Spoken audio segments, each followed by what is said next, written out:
Hey fam, Swati Tukkongkrap, it's Pinik here, and today we're finally diving into the ASUS ROG Ally X review after a couple of weeks here at home with me. Whether you're a gamer, a retro fan, or maybe even a parent eyeing this for your kid, I've got you covered. Let's break it down right after this.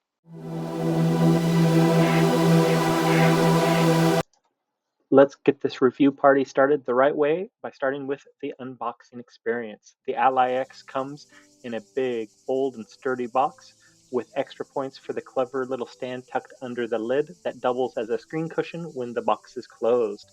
Inside, of course, you'll find your Ally X, along with a power brick and a charging cable, and unlike some big name brands, they actually throw in a 65-watt fast charger too. So kudos to ASUS for giving us what we actually need to keep this device charged up. However, what's missing?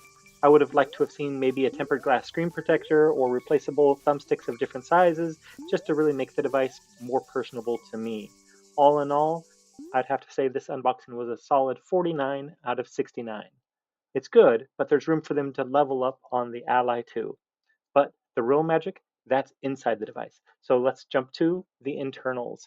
Here's where the Ally X really flexes. With 24 gigabytes of RAM, that's a third more than the average PC sold today, along with a 1 terabyte SSD, which an SSD is just a modern hard drive, but much faster than our old school hard drives from 10 to 15 years ago. Along with that, on the inside, we have a top of the line AMD custom built for handhelds SoC. An SoC just means system on a chip, which is the brains and the bronze of the device all packed into one little area. And on top of that, you get a really large battery that's nearly double the size of the original Ally and even larger than a lot of laptops today. So you're ready for marathon gaming or productivity sessions without any issues. Internal score, a strong 60 out of 69. Now, let's jump down to first impressions. Is there such thing as love at first grab? I believe so, and it feels so premium, so solid, with no creaks and comfortable grips around the back, which is exactly what the Ally X has. On top of that, you have a 7-inch IPS LCD screen that delivers bright and sharp visuals with vibrant colors with great viewing angles. And it also refreshes 120 times a second, so gameplay, videos, and even menus are nothing but buttery smooth all the time. The one downside to the device, these buttons can be a bit clicky and clacky, maybe not ideal for late night sessions while next to someone else, but all in all, fairly strong, so first impression score 59 out of 69. So it feels good in the hand, but how's it like to use it on a day-to-day basis? Well, let's jump to the ease of use. If you're familiar with Windows, you'll feel right at home. Mac users, you might face a bit of a learning curve, but I'm sure you'll get there too. Thankfully, ASUS helps with an auto-launching Armory Crate SE. Think of it as your all-in-one game launcher and settings hub. And yes, you can plug in a dock with your keyboard and mouse and go full PC mode for productivity purposes. My only minor gripe would be the USB-C ports. There's only two of them, so a dock or hub is almost essential if you're going to be using this for any type of productivity. That said, I'll have to give the ease of use score a solid 55 out of 69. But for those of you that like to tinker, this is where the Ally X really shines. So let's jump down to customizability. Customizability, this thing, it's a modder's dream come true. You can swap out the SSD for something much larger if you prefer. You can even upgrade the back plate to be transparent and include LEDs if you like. But again, that's just up to you. You can even tweak the sticks from Etsy or from dbrand. You can upgrade the grips if you want a more rubbery texture. And if you really feel like it, you can jump in and install SteamOS to be mirroring the Steam Deck, or you can use Batocera to give it its own feel if you want a true game console feel. So whether it's the hardware or software, the Ally X is a playground for customization. Customizability score, almost perfect at 68 out of 69 because there's always room for improvement. Still, none of that matters without good controls. Let's jump down to controls.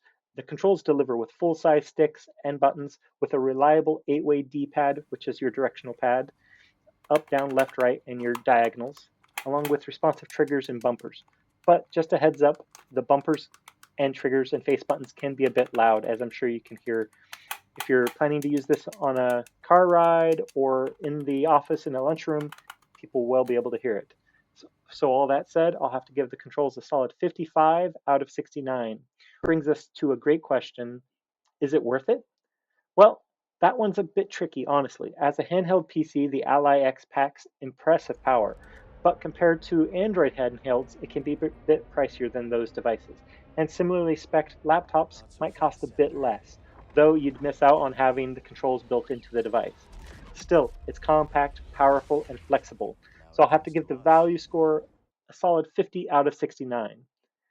So let's put it all together. First, with the pros and cons. First, the pros. The first pro would be the premium build quality with fantastic ergonomics and great weight distribution. It'll feel fantastic in your hands even after a couple-hour gaming session. Beyond that, of course, the top level internals will keep games chugging along without any hesitation for quite some time to come, followed by an absolutely gorgeous screen that really make images pop off the screen. Whether you're playing a game or watching my videos on YouTube, you'll love every moment of it. And this device is truly the customization king. You can almost change anything about the device on the inside or outside to make it truly your own. So tinker away and make it yours today. The cons would be the loud buttons, as I showed you earlier. If you're in a quiet room like a library or with somebody sleeping next to you, you might want to think twice about using this as they might wake up and not be happy with you. The lack of connectivity options would be my next one, as only two USB-C ports tend to make things a bit more difficult to have a productivity machine unless you already have a Bluetooth keyboard and mouse ready to go to use. And honestly, this device isn't cheap, but all things considered, it's a pretty good value whenever you're looking at having to not source a separate laptop and controller to be able to enjoy some games. That said, if we average the scores across the board, we got 56 out of 69. It's a solid performer that's ready for you to play today, mod to your heart's content, and grow with you into the future. If you're already rocking an ROG Ally or Ally X, please drop your thoughts down below. And don't forget to check the description for my favorite accessories and other articles about the ROG Ally X in both English and Thai. Until next time, this has been P. Nick.